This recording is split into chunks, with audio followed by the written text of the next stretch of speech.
हम करने जा रहे हैं question number 10। Question number 10 page number आपका कितना है 4.40। Question number 10 page number 4.40 chapter 4 change in profit sharing ratio. देखते हैं क्या क्या डेटा दे रखा है। Om and Shiv are partners. Om और शिव दो पार्टनर हैं। फिर sharing profit and losses in the ratio 4:1 और उनका ओल्ड रेशियो क्या है 4:1। ठीक है जी। They decide to share future profit in the ratio of 3:2। उन्होंने डिसाइड किया कि उनका रेशियो क्या होगा फ्यूचर में 3:2। ठीक है जी। ऑन दैट डे उस डे को profit and loss account showed A debit balance of ₹1,00,000। उस डेट को P&L अकाउंट ने डेबिट बैलेंस शो कर दिया कितने का ₹1,00,000 का। कोई प्रॉब्लम नहीं है। ऑन दैट डे ये दिखा दिया pass journal entry to give effect. Pass क्या करो जर्नल एंट्री पास करो। तो मनीष जर्नल एंट्री पास कर सकते हो आप।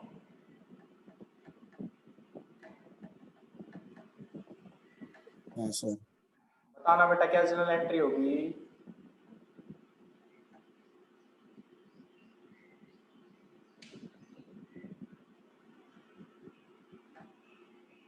कोई भी बताए।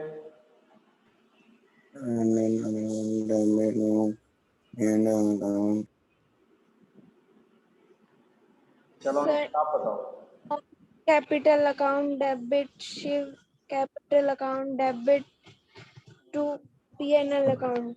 बिल्कुल सही। अभी अभी तो सिखाया था क्या कि क्रेडिट बैलेंस दे रखा है तो राइट ऑफ होगा डेबिट साइड। डेबिट बैलेंस दे रखा है तो राइट ऑफ होगा क्रेडिट साइड। तो पहले तो इसी को करो क्या to P&L credit side write off होगा कितना ₹1,00,000। और किस में जाएगा क्वेश्चन साइलेंट है। साइलेंट है तो ओल्ड पार्टनर में ओल्ड रेशियो में। तो Om's capital account debit Shiv's capital account debit. Very good बेटा सही बताया आपने।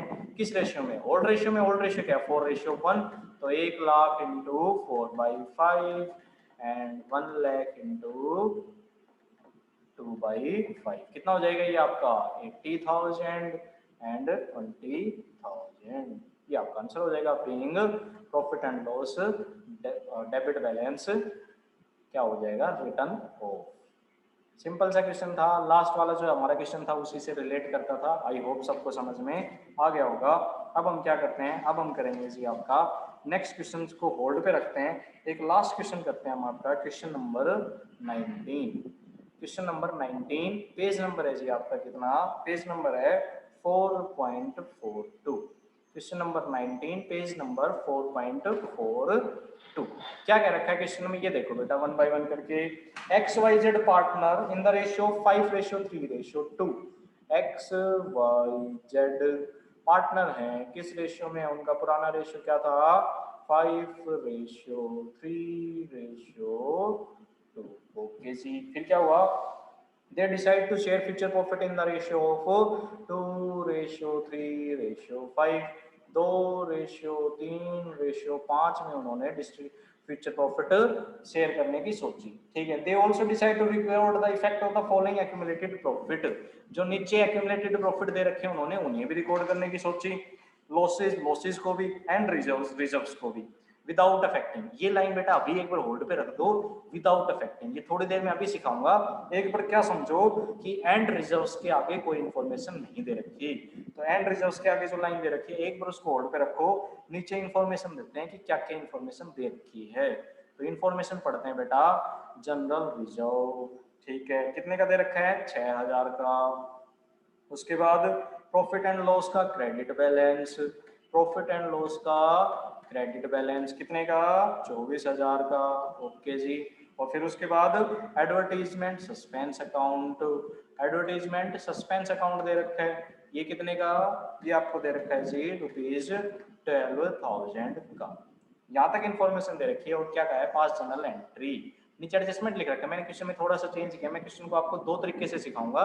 पहला सिंपल तरीका फिर दूसरा जैसा क्वेश्चन में कह रखा है वैसा। ये मानो क्वेश्चन में ये दे रखा था ये दे रखा था और ये इन्फॉर्मेशन दे रखी है और आपसे पूछा है पास जर्नल एंट्री। तो आज इस सिचुएशन में आप क्या करोगे। आप सिचुएशन में क्या करोगे ट्रीटमेंट करोगे किसका अपीयरिंग आइटम्स का। क्या क्या अपीयर हो रहे हैं general reserve profit and loss का क्रेडिट बैलेंस और एडवर्टीजमेंट सस्पेंस। क्या जनरल रिजर्व नाम आपने सुना है पायल बेटा क्या आपने जनरल रिजर्व नाम सुना है जा सकता है ऐसा रिजर्व जिसको कहीं भी यूज किया जा सके। प्रॉफिट एंड लॉस का क्रेडिट बैलेंस, हाँ जी, मतलब प्रॉफिट। ठीक है, क्या आपने इन दोनों का ट्रीटमेंट अभी अभी सीखा है change in profit sharing ratio के केस में? हमारा चैप्टर क्या चल रहा है? हमारा चैप्टर चल रहा है adjustment of items when there is a change in profit sharing ratio. हाँ, 3 पार्टनर है, प्रॉफिट शेयरिंग रेशियो चेंज हुआ है, और अपीयरिंग रिजर्व्स प्रॉफिट का क्या आपने ट्रीटमेंट सीखा है? हाँ जी, अभी अभी तो सीखा है। तो क्या ये जो 2 आइटम दे रखे हैं, क्या आप इनका ट्रीटमेंट कर सकते हो? कर सकते हैं। जनरल रिजर्व का भी ट्रीटमेंट कर सकते हैं, प्रॉफिट एंड लॉस का भी। क्या ट्रीटमेंट करेंगे? एडजस्टमेंट एंट्री पास करेंगे अंकित, या फिर राइट ऑफ करेंगे? राइट ऑफ करेंगे। क्यों? क्योंकि क्वेश्चन साइलेंट है, नो इन्फॉर्मेशन इज गिवन। ठीक है, तो केस 1 आपका क्या है? केस 1 है जी आपका, या फिर पार्ट 1 कह लो, when no information is given about treatment. इनके ट्रीटमेंट के बारे में कोई भी इंफॉर्मेशन नहीं दे रखी, तो उस केस में क्या होगा? उस केस में ये राइट ऑफ हो जाएंगे। ठीक है जी, तो क्या करोगे? देन राइट ऑफ कर दो। ओके जी, बहुत अच्छी बात है। किस किस को राइट ऑफ करोगे? तीनों ही आइटम को। जनरल रिजर्व को खत्म करना है, कौन सी साइड खत्म होगा? बताओ, रिजर्व कौन सी साइड खत्म होगा? डेबिट। डेबिट तो general reserve account debit. P&L का क्रेडिट बैलेंस कौन सी साइड खत्म होगा? Debit side. क्रेडिट बैलेंस दे रखा है, कौन सी साइड डेबिट खत्म होगा? डेबिट। डेबिट, क्योंकि ये एक तरह से क्रेडिट है, डेबिट आपने अपोजिट साइड में खत्म होगा। तो पी&एल अकाउंट डेबिट कितने का? 24,000 का। अब एक चीज आ गई आपके सामने, एडवर्टाइजमेंट सस्पेंस अकाउंट। ठीक है जी, क्या किसी ने ये नाम सुन रखा है? चलो बेटा, किसी ने एडवर्टाइजमेंट सस्पेंस अकाउंट नहीं सुन रखा, ठीक है, कोई बात नहीं है। मैं दूसरा चीज पूछता हूँ आपसे, क्या आपने डेफर्ड रेवेन्यू एक्सपेंडिचर नाम सुन रखा है? Yes yes. क्या होता है डेफर्ड रेवेन्यू एक्सपेंडिचर? ऐसा एक्सपेंडिचर जिसको राइट ऑफ करने के लिए आपने क्या कर दिया है? डेफर कर दिया है। मींस बेनिफिट वो प्रोवाइड करेगा ओवर द इयर्स, जो कई सालों तक बेनिफिट प्रोवाइड करेगा, इसलिए राइट ऑफ भी हम करेंगे, right of over the years. तो फिर से एग्जांपल लेता हूँ, आपकी मेमोरी को मैं फिर से रिकॉल करता हूँ। क्या ये सुजुकी कंपनी है जी, इसने क्या किया? अपनी बैलेनो कार के लिए क्या किया? इसने एडवर्टीजमेंट करवाई। किस डेट को एडवर्टीजमेंट करवाई? ऑन 1 अप्रैल 2020। ये एडवर्टीजमेंट बेनिफिट देगी, कितने सालों तक बेनिफिट देगी? टिल 3 इयर्स, 3 सालों तक बेनिफिट देगी। ठीक है जी, तो किस किस साल बेनिफिट आएगा? 20-21 में बेनिफिट आएगा, 21-22 में, और 22-23 में। तो मान लो खर्चा हुआ था कितना? 90,000। तो क्या पहले साल में 90,000 राइट ऑफ कर दें, या फिर पहले साल में ओनली 30,000 ही लिखेंगे पी&एल में? याद करो, 30,000 बेनिफिट ओवर द ईयर हो रहा है। और यहाँ पे कौन सा फॉर्मूला लगेगा? यहाँ पे लगेगा मैचिंग कॉन्सेप्ट। मैचिंग कॉन्सेप्ट क्या कहता है कि जिस साल के खर्चे हैं उसी साल में रिकॉर्ड करो। 90,000 जब 3 साल तक फायदा दे रहे हैं तो 3 साल रिकॉर्ड करो। हर साल कितना रिकॉर्ड होगा पी&एल में? पी&एल में 30,000, 30,000 एंड 30,000, ये होगा बेटा। तो 20-21 के अकाउंटिंग कर रहे हैं, 20-21 के अकाउंटिंग में पी&एल में 30 लिख दिए, बाकी 60 कहाँ लिखें? पेमेंट तो 1 अप्रैल 2020 को कर दी। ठीक है जी, और पी&एल में कितने आ गए? 30,000, बच कितने गए? 60,000। तो बाकी 60 को कहाँ लिखें? बाकी 60 को बेटा आप लिखोगे बैलेंस शीट में, किस नाम से? डेफर्ड रेवेन्यू एक्सपेंडिचर, कि ये 60,000 रुपए हमने डेफर कर दिए फ्यूचर में राइट ऑफ करने के लिए। तो देखो, क्या ये एडवर्टाइजमेंट से रिलेटेड था? हाँ। तो क्या ये एडवर्टाइजमेंट ही लिखी आपने बैलेंस शीट में? हाँ जी। सस्पेंस क्यों लिखा? सस्पेंस हमें कि फ्यूचर में एडवर्टाइजमेंट फायदा देगी या नहीं देगी, फ्यूचर में कितना राइट ऑफ होगा, कैसे राइट ऑफ होगा, ये हमें सस्पेंस है। मींस 30,000 तो पी&एल में एडवर्टाइजमेंट के नाम के, और 60,000 बैलेंस शीट में एडवर्टाइजमेंट सस्पेंस अकाउंट के नाम के। ये आपकी 11th की अकाउंटिंग है जो मैंने रिकॉल करवाई है। 12th में इससे कोई लेना देना नहीं है, 11th में आपने डेफर्ड रेवेन्यू एक्सपेंडिचर सीख लिया था। तो मान लो 20-21 है, 20-21 में 30,000 आपने पी&एल में लिख दिए एडवर्टाइजमेंट नाम के, तो बाकी 60,000 बैलेंस शीट में किस नाम से आएंगे? एडवर्टाइजमेंट सस्पेंस अकाउंट के नाम से। चलो एक मेरी छोटी सी हेल्प तो कर दो, ये बैलेंस शीट में कौन सी साइड लिखे जाएंगे? ये 60,000 रुपए बैलेंस शीट में कौन सी साइड लिखे जाएंगे? एसेट साइड या asset liability side? Asset side. Asset side.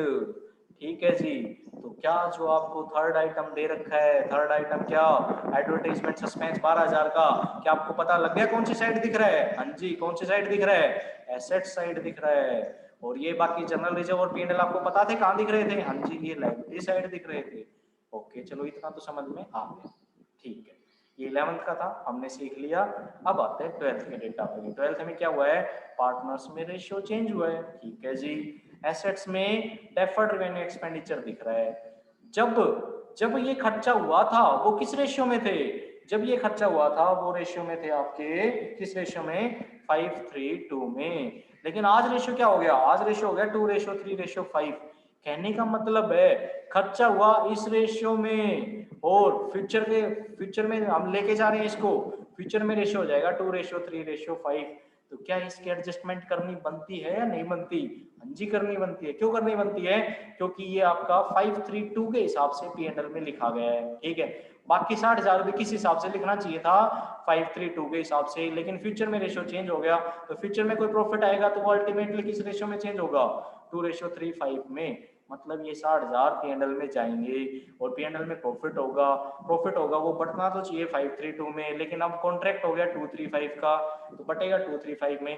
कहीं ना कहीं किसी की मेहनत किसी दूसरे के पास चली जाएगी, तो अल्टीमेट रिजल्ट क्या आएगा? अल्टीमेट रिजल्ट आएगा हमें इस एडवर्टाइजमेंट सस्पेंस का भी क्या करना पड़ेगा? एडजस्टमेंट करना पड़ेगा।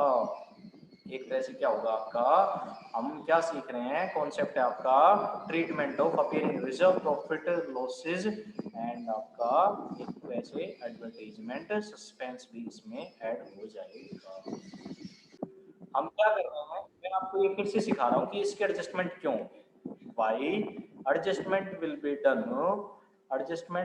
डन फॉर एडवर्टाइजमेंट सस्पेंस के लिए। ओके, हम सिचुएशन लेते हैं बेटा, सिचुएशन 1 एंड सिचुएशन 2। ठीक, सिचुएशन 1 एंड सिचुएशन 2। सिचुएशन 1 में हम क्या कहते हैं? When there is no change in profit sharing ratio, जब प्रॉफिट शेयरिंग रेशियो में कोई चेंज नहीं हुआ।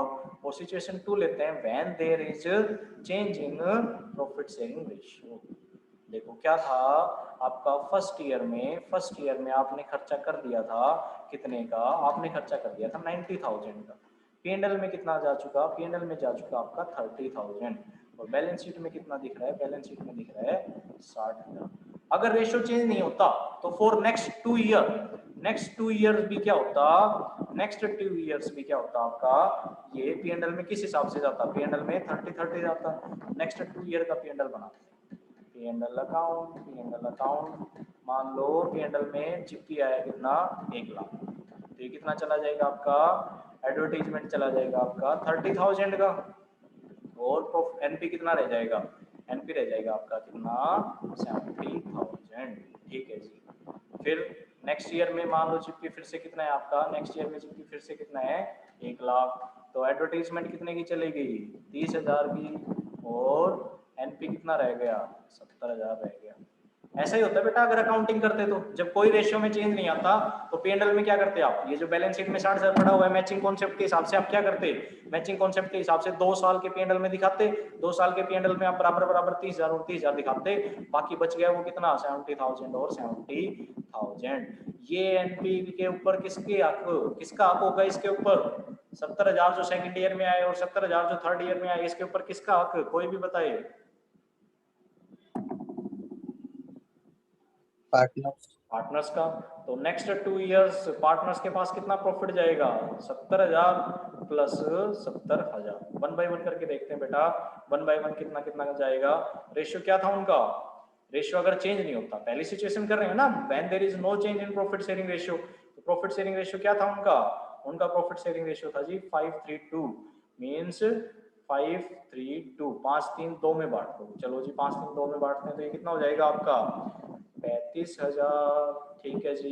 ये दूसरा 21,000 और ये तीसरा आपका कितना? 14,000। और नेक्स्ट ईयर में भी कितना होगा? 35,000, 21,000 और 14,000। मीन्स जब प्रॉफिट शेयरिंग रेशियो में चेंज नहीं होता तो ए के पास कितना जाता? 35 प्लस 35 70। बी के पास कितना जाता? 42,000। और सी के पास कितना जाता? सी के पास जाता जी 28,000। नेक्स्ट 2 इयर्स का, ठीक है। और फर्स्ट ईयर में भी कितना जाता, फर्स्ट ईयर में तो वो बांट ही चुके हैं, फर्स्ट ईयर में भी मान लो 1 लाख प्रॉफिट हुआ है तो फर्स्ट ईयर की भी सिचुएशन ऐसी रही होगी, 1 लाख तो 70 और 30 प्लस 35 प्लस कितना 21 और प्लस 14। कहने का मतलब है जब प्रॉफिट शेयरिंग रेशियो चेंज नहीं हुआ सिचुएशन 1 में तो 90,000 का एडवर्टीजमेंट का खर्चा था, उस 90,000 का क्या किया, 3 साल के पीएनएल में आपने लिखा, और मैं अज्यूम कर रहा हूँ 3 साल जीपी 1 लाख था तो 3 साल में तीनों पार्टनर्स को कितना कितना मिला, 70 42 28 प्लस 35 प्लस 21 प्लस 14, 3 साल में उनको इतना मिलता। यहाँ तक बेटा कि चलो तो हम आपका कॉन्सेप्ट कि आपने पूछा कि सर एडवर्टाइजमेंट सस्पेंस की एडजस्टमेंट क्यों होगी, मैं 1 मिनट में भी बता सकता था कि रट्टा मार लो इसकी एडजस्टमेंट होती है, लेकिन मैं आपका कॉन्सेप्ट क्लियर कर रहा हूँ, इसका क्वेश्चन से लेना देना नहीं है, जस्ट ये सिखाने के लिए कि ये इसकी एडजस्टमेंट क्यों होती है। अब सिचुएशन 2 लेते हैं बेटा, सिचुएशन 2 में क्या हुआ, पहले साल का हिसाब देखते हैं, पी एंड एल अकाउंट मान लो जीपी है फर्स्ट ईयर में जीपी कितना 1 लाख, ठीक है, एडवर्टीजमेंट कितनी लिखी गई होगी 30,000, बाकी बच गया कितना प्रॉफिट 70,000, किस में जाएगा, ये ओल्ड पार्टनर्स में, ओल्ड रेशियो में, क्योंकि पहले साल तो प्रॉफिट शेयरिंग रेशियो चेंज हुआ ही नहीं, तो कितना कितना चला जाएगा, ये चला जाएगा 35 21 और 14, ठीक है, 35,000 21,000 और 14,000। अब सेकंड ईयर में मान लो प्रॉफिट रेशियो चेंज हो गया, मान लो सेकंड ईयर में प्रॉफिट रेशियो चेंज हो गया, मैंने सिचुएशन 2 यही ली है, when there is change in profit sharing ratio, तो सेकंड ईयर में हो गया, तो सेकंड ईयर का पीएनएल कैसा बनेगा, सेकंड ईयर का पीएनएल बनेगा ऐसा, मान लो जीपी वही है 1 लाख, ठीक है, एडवर्टीजमेंट कितना लिख दिया, एडवर्टीजमेंट लिख दिया 30,000, प्रॉफिट कितना आ गया, प्रॉफिट आ गया 70,000। अब ये 70,000 किस रेशियो में बटेगा बेटा, क्या 35 21 और 14 में बटेगा या नए रेशियो में बटेगा, देवज्योति आप ही बताओ। सर नए में, नए रेशियो में, नया रेशियो उनका क्या है 2 3 5, ठीक है जी। तो अब की बार कितना चला जाएगा, अब की बार चला जाएगा जी उनके पास कितना कितना 14,000 21,000 35,000। थर्ड ईयर में चलो बेटा, थर्ड ईयर में क्या पीएनएल में सेम वही होगा, कितना 14,000 21, अल्टीमेट रिजल्ट तो यही आएगा 35। तो अब ए का टोटल करते हैं, ए के पास कितना आया 28,000 प्लस 35,000, बी के पास कितना आया, बी के पास आया 21 प्लस 21 42 प्लस 21,000, ठीक है जी। और सी के पास कितना आया 35 प्लस 35 70 प्लस 14,000। अब बेटा दोनों सिचुएशन को एनालाइज करना, सिचुएशन 1 में जब प्रॉफिट शेयरिंग रेशियो चेंज नहीं होता तो क्या होता है, ए के पास 70 प्लस 35 1,05,000, और अब ए के पास कितने आ रहे हैं 28 प्लस 35 कितने, ये तो आपके हो गए 63,000। क्या प्रॉफिट कम नहीं आ रहा प्रॉफिट शेयरिंग रेशियो में चेंज की वजह से, बताओ प्रॉफिट कम मिल रहा है को या नहीं मिल रहा, बताओ कोई। Yes sir. हाँ मिल रहा है बेटा, ठीक है। अब बी की सेम सिचुएशन है 42 प्लस 21 और यहाँ भी 42 प्लस 21, बी को ना फायदा हुआ ना नुकसान हुआ। सी को कितने मिल रहे हैं, यहाँ पे मिल रहे हैं 45, लेकिन यहाँ पे कितने मिल रहे हैं 84, मींस प्रॉफिट शेयरिंग रेशियो में चेंज की वजह से सी को फायदा हो रहा है और ए को नुकसान हो रहा है। और ये प्रॉफिट कैलकुलेट कैसे हो गया है बेटा, ये प्रॉफिट एडवर्टीजमेंट का ट्रीट इफेक्ट दिखाने के बाद कैलकुलेट हुआ है, मींस ये जो एडवर्टीजमेंट का इफेक्ट है ये भी प्रॉफिट शेयरिंग रेशियो में चेंज की वजह से किसी के पास जितना जाता उतना नहीं गया, एक्चुअल में फर्क पड़ गया, ए के पास जितना जाना था उतना नहीं गया, ए बेचारा लॉस कर गया, और वहीं पे सी के पास जितना जाना था उतना नहीं गया, सी ज्यादा ले गया, सी के पास गेन कर गया। मतलब ये एडवर्टीजमेंट सस्पेंस उनके प्रॉफिट पे इफेक्ट डाल रहा है, और जो जो चीजें फ्यूचर में प्रॉफिट पे इफेक्ट डालेंगी, मींस जो जो कोई अपनी मेहनत छोड़ेगा दूसरे के पास जाएगी तो बदले में वो एडजस्टमेंट तो करवाएगा, बदले में वो पैसे तो लेगा। तो मींस कहने का मतलब है इस एडवर्टीजमेंट सस्पेंस के लिए भी बदले में क्या होगा, ट्रीटमेंट तो होगा ही होगा। इसीलिए मैंने आपको फर्स्ट स्लाइड में सिखा दिया था क्या, कि हम एडजस्टमेंट करेंगे किसके लिए, एडवर्टीजमेंट सस्पेंस के लिए भी। ये बेटा मैंने इतना टाइम लगाया है आपको सिखाने के लिए कॉन्सेप्ट की ट्रीटमेंट क्यों होगा। अगर नहीं समझ में आया तो बताओ, और अगर समझ में आ गया तो बहुत अच्छी बात है, फिर भी ध्यान नहीं रहता है तो वन लाइन का रट्टा सीधा सा है क्या, रिजर्व प्रॉफिट का क्रेडिट बैलेंस, प्रॉफिट का डेबिट बैलेंस और कोई भी डेफर्ड रेवेन्यू एक्सपेंडिचर या फिर कोई भी गुडविल दे रखी है, उन सब का change in profit sharing ratio में ट्रीटमेंट होगा। अब हम हमारे क्वेश्चन, कोई इंफॉर्मेशन नहीं दे रखी थी राइट ऑफ करने के लिए, कितने आइटम दे रखे हैं, 3 आइटम दे रखे हैं, 2 का ट्रीटमेंट कर दिया, तीसरे का ट्रीटमेंट करते हैं। एडवर्टाइजमेंट सस्पेंस कौन सी साइड दिख रहा है, एसेट साइड, तो खत्म कौन सी साइड होगा, बताना जरा, खत्म कौन सी साइड होगा, क्रेडिट साइड। Credit side. तो टू एडवर्टीजमेंट सस्पेंस अकाउंट, कितनी अमाउंट, 12,000। कंबाइंड एंट्री सिखा रहा हूँ बेटा, कंपाउंड एंट्री ज्यादा करने की जरूरत नहीं। देखो डेबिट साइड 30,000, क्रेडिट साइड 12,000, किस साइड कमी बची, क्रेडिट साइड। किस में जाएगा ये, ओल्ड पार्टनर में। ओल्ड रेशियो में ओल्ड पार्टनर कौन कौन है, ए, बी और सी। तो 2 A's capital account, 2 B's capital account और 2 C's कैपिटल अकाउंट। कितने कितने अमाउंट, कितनी बच गई, 30 में से 12 गए तो 18,000। किस रेशियो में, कोई इन्फॉर्मेशन नहीं दे रखी तो ओल्ड रेशियो में 5/10। ये कितना हो जाएगा आपका 9,000, ये आपका कितना हो जाएगा 18,000 का 3/10, ये कितना हो जाएगा आपका, ये हो जाएगा जी आपका 5400, ठीक है। और ये कितना हो जाएगा 3600। ये आपकी कंपाउंड एंट्री हो जाएगी। कंपाउंड एंट्री समझ में आई या नहीं आई बता दो, अगर नहीं आई तो मैं आपकी अलग अलग करके बता देता हूँ। ये ट्रीटमेंट था, कोई इन्फॉर्मेशन नहीं दे रखी होती है और बहुत सारे आइटम दे रखे हैं, तो हम क्या करेंगे, जो इन्फॉर्मेशन नहीं दे रखी है तो मीन्स राइट ऑफ करना है, जो जिस साइड राइट ऑफ होगा उसी साइड लिख देंगे, बची हुई अमाउंट को ओल्ड पार्टनर में ओल्ड रेशियो में, तो नरेशन लिख देंगे बीइंग अपीयरिंग आइटम्स रिटर्न हो। ये आपकी सिचुएशन थी जब इन्फॉर्मेशन नहीं दी होती, और मैंने क्या कहा था, मैंने क्वेश्चन के 2 टुकड़े कर दिए थे, एक में इन्फॉर्मेशन नहीं दे रखी, ठीक है जी, जिसमें इन्फॉर्मेशन नहीं दे रखी थी हमने कर दिए राइट ऑफ। अब हम आते हैं केस 2 के ऊपर। केस 2 क्या, आपका एक्चुअल क्वेश्चन। एक्चुअल क्वेश्चन में क्या क्या रखा है, एक्चुअल क्वेश्चन में बेटा आपको इन्फॉर्मेशन दे रखी है। क्या इन्फॉर्मेशन दे रखी है, जो लाइन मैंने छुड़वाई थी, अब देखो उसको, मैंने लाइन क्या छुड़वाई थी, मैंने जो सेकंड लाइन थी उसको दोबारा से पढ़ते हैं। They also decide to record the effect of the following items without affecting their book value। उनकी बुक वैल्यू को इफेक्ट किए बिना, without affecting their book value, उनकी बुक वैल्यू को इफेक्ट किए बिना, ठीक है जी। मीन्स उनकी बुक वैल्यू को अगर इफेक्ट नहीं किया तो क्या करना है, पास ए सिंगल एंट्री, एक सिंगल एंट्री पास करो। मीन्स लास्ट में लिख भी रखा है कैसी एंट्री पास करनी है आपको, एडजस्टमेंट एंट्री पास करनी है, ठीक है। बता देता हूँ, जब आपको बुक वैल्यू इफेक्ट नहीं करनी, बुक वैल्यू इफेक्ट नहीं करनी मीन्स बुक में ये वैल्यू रखनी है, ये वैल्यू रखनी है, मतलब क्या आप इनको खत्म करोगे, खत्म करोगे तो ये वैल्यू खत्म ही हो जाएगी। आपको बुक में यही वैल्यू रखनी है, मीन्स राइट ऑफ नहीं करना। और जब जब राइट ऑफ नहीं करना, जब जब राइट ऑफ नहीं किया जाता, when do not right of, तो उस केस में क्या होता है, आप क्या करते हो, एडजस्टमेंट एंट्री ही तो पास करते हो। मीन्स हमें इसमें क्या करना है, हमें इसमें एडजस्टमेंट एंट्री पास करनी है। तो जब क्वेश्चन में ये लिख रखा हो कि do not affect their book value, 4 से 5% के क्वेश्चन बेटा चांस होते हैं ऐसे आने के, वरना 95% चांस है कि बुक वैल्यू इफेक्ट होगी, राइट ऑफ करने हैं, लेकिन 5% चांस ऐसे होते हैं कि राइट ऑफ नहीं करने। तो उस केस में क्या करोगे, एडजस्टमेंट एंट्री। और क्या आपको एडजस्टमेंट एंट्री आती है, कोई भी बताइए जल्दी से, क्या एडजस्टमेंट एंट्री होगी। Sir gainers account debit to sacrifice, gain to sacrifice, to sacrificer, हम इनमें गेनर और सैक्रिफाइसर निकाल लेंगे।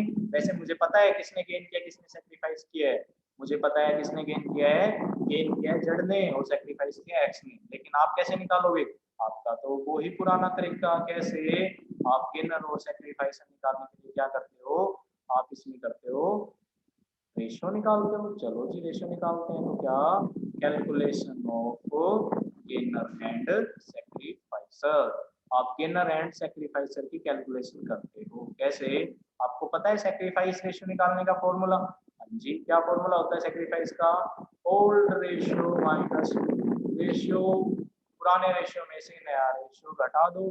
चलो 1 बाय 1 करके करते हैं। एक्स का निकालते हैं, एक्स का ओल्ड कितना था 5/10, न्यू कितना है 2/10, तो अल्टीमेट उसने क्या किया 3/10, पॉजिटिव में है तो मीन्स सैक्रिफाइस किया है। ओके, वाई का निकालते हैं, वाई का कितना था 3/10, न्यू कितना है 3/10, तो उसने क्या किया है सैक्रिफाइस 0 किया है। अब जेड का निकालते हैं, जेड का कितना था 2/10, आज कितना हो गया 5/10 नेगेटिव का 3/10 मीन्स उसने क्या किया, एक तरह से गेन किया। ऐसे निकाल लोगे बेटा। हाँ जी, सिंपल सा था। आपको ये चैप्टर स्टार्ट होने से पहले रेशियो कैलकुलेट करने सिखाए थे, तो आपको हमने निकाल दिया गेन और सैक्रिफाइस।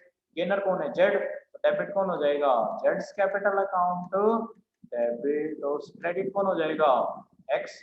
बी के साथ कुछ होगा नहीं, तो 2x कैपिटल अकाउंट। नरेशन क्या लिखोगे, बीइंग एडजस्टमेंट एंट्री पास्ड, आपने एडजस्टमेंट एंट्री पास कर दी। अब यहाँ पे वैल्यू कितनी लिखी बेटा, ये बताओ। कोई भी बताइए कि सर वैल्यू कितने लिखेंगे, 6000, 24000 या 12000? एनीवन?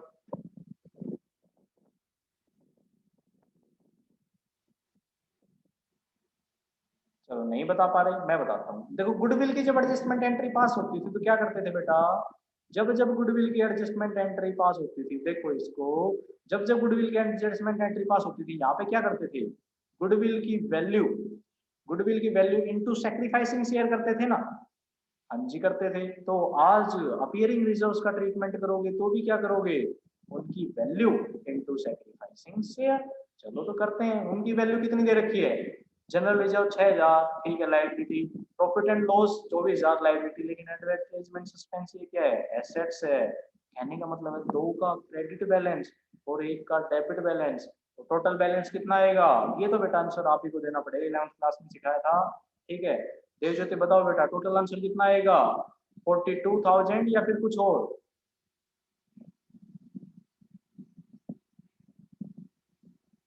दोबारा पूछो सर।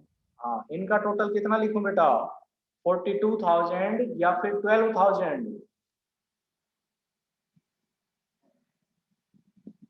सर 42। 42, ओके। अंकित कितना लिखेंगे,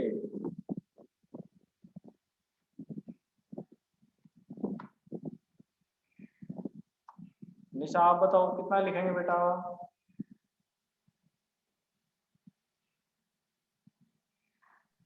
सर क्या? इन सब का टोटल कितना होगा?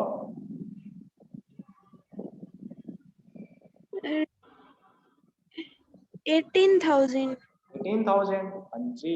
देखो बेटा, आपने क्या गलती कर दी, क्रेडिट 6000, क्रेडिट 24,000, डेबिट 12,000। आपको तो नेट बैलेंस लिखना होता है, तीनों एक जैसे थोड़ी ना है, दो एक जैसे हैं, एक एक जैसा है, तो 6 + 24 30, 30 - 12 18,000 आंसर आएगा बेटा।